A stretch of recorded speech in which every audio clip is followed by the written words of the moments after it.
Hello, good morning, good afternoon, good evening, good night, whomever, wherever, however, wherever you shall be watching this, if you should choose to watch this video.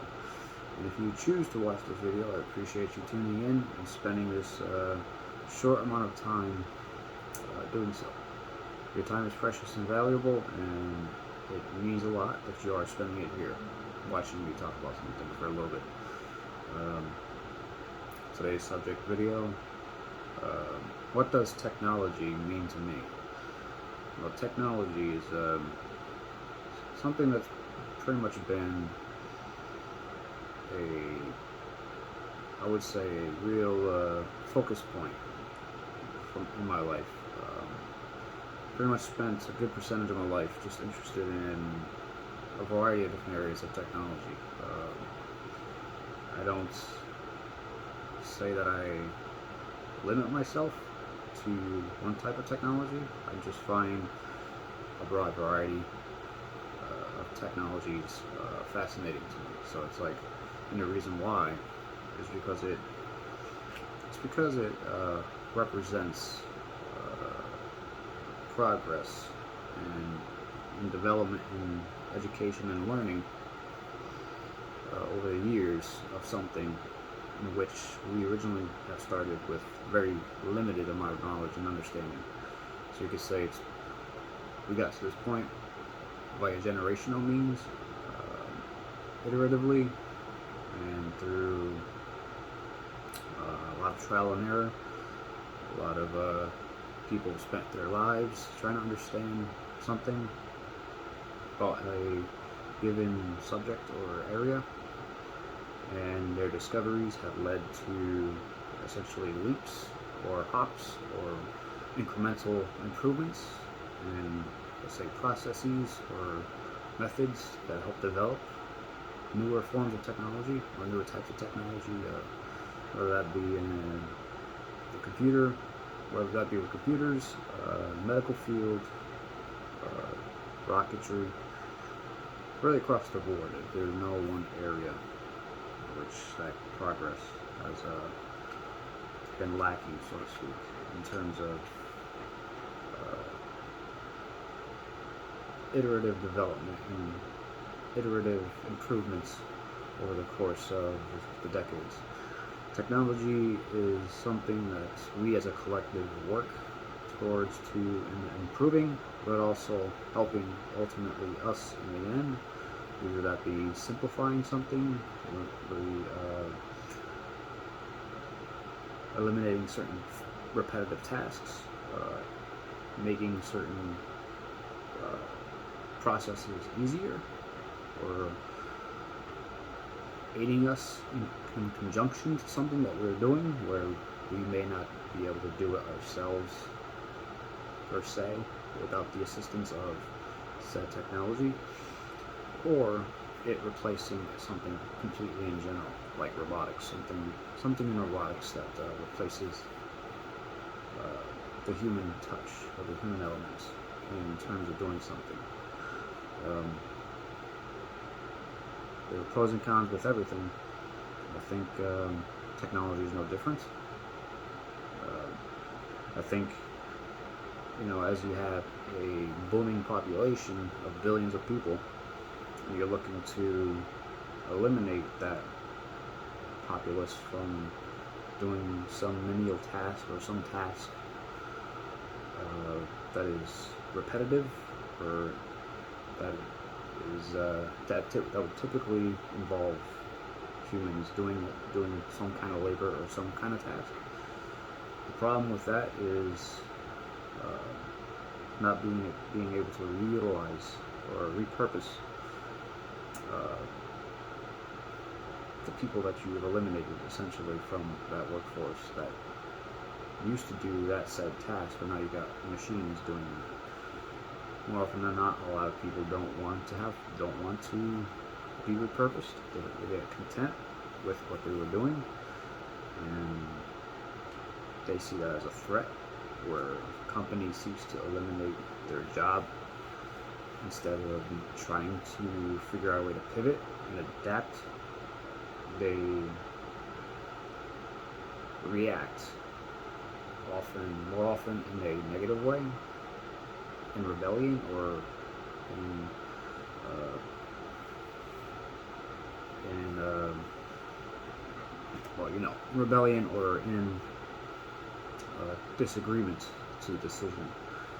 Um, Forgive me, I'm kind of brain fogged. I've pretty much spent this entire day learning on the computer with training for my current job that I'm still training for. So my brain is kind of fried, so to speak, with all the focus and energy being essentially all that energy being focused on that training. So yeah, I'm a bit tired. Still got 100 push-ups to do today. It's part of my 100 push-ups a day challenge for the month of February. Technology, what it means to me is, I like to think of it as something that is ultimately beneficial for us as a species, and just life in general, to a good degree.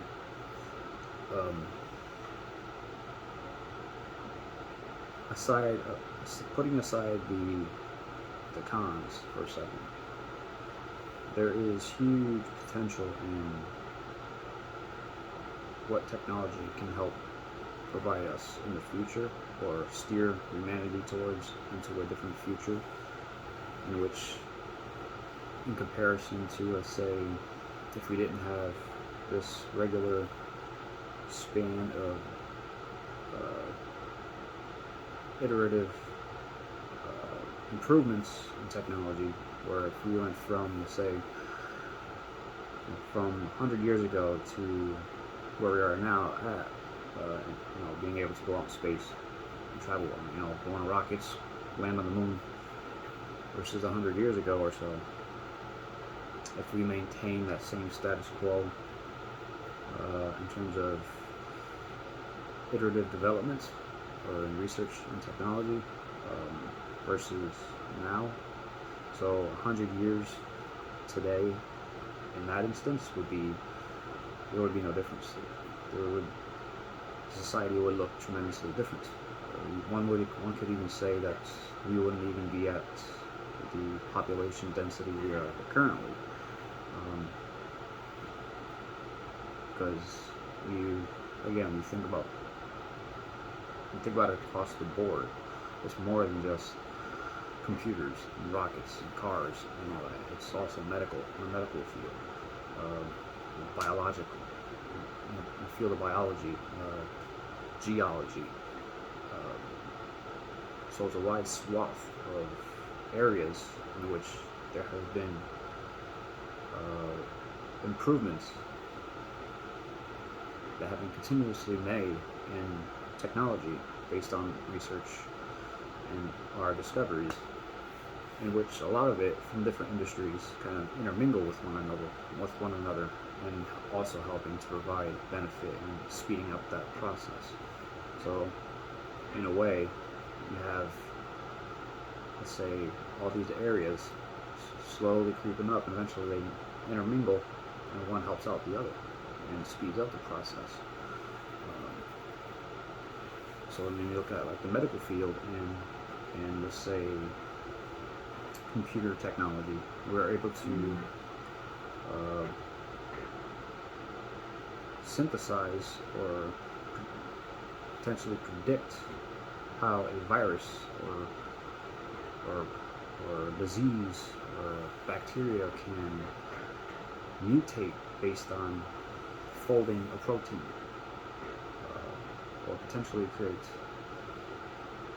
a vaccine or some other cure based upon that synthesis of that folding of that protein, where we can prevent the potential of a pandemic from occurring for a certain type of bacteria or virus, if it should occur, because we already have that knowledge in that instance. If that strain of virus or that type of bacteria were to mutate genetically in a way that we were able to predict it to, therefore having a vaccine in advance, preventing that spread.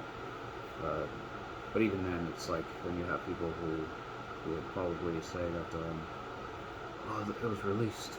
Well, they had a vaccine all along, but they knew about it, so they released it. It's population control. There's the whole conspiracy thing. It's really long. I can't dive into. But technology is something that can ultimately be more beneficial than it is negative or bad for just life in general, because it can substantially and drastically enhance our lives, the lives of animals, and life in general, or in ways that are more than just increasing life expectancy, but also just making life more resilient or impervious, or being able to withstand different types of environments in which it normally wasn't or hasn't been capable of surviving in it originally or currently.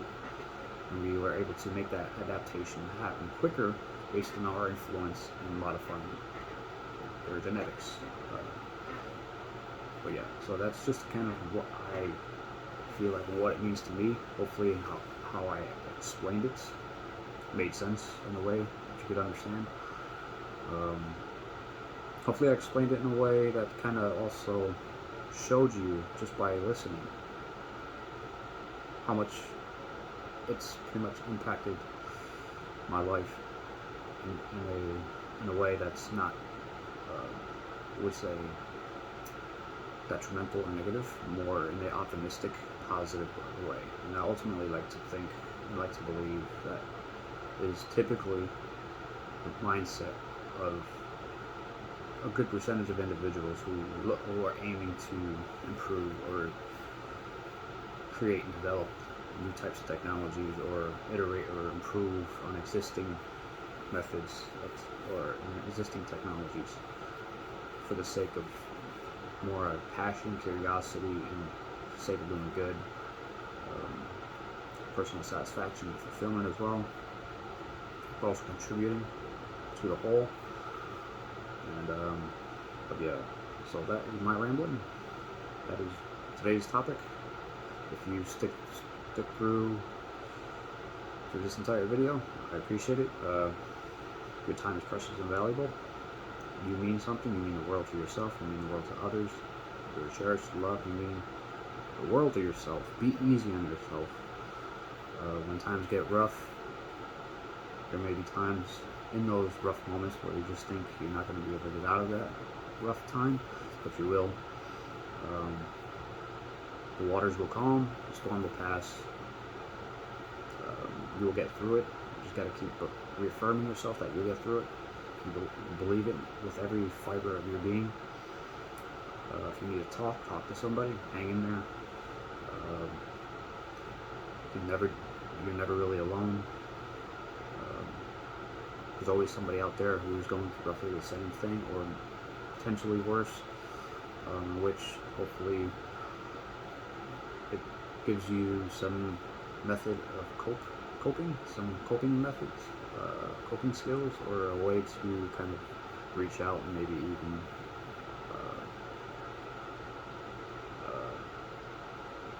get some kind of consolement and peace. But yeah, appreciate you sticking by. Thanks for watching, and I hope you have a great rest of your day. Take care.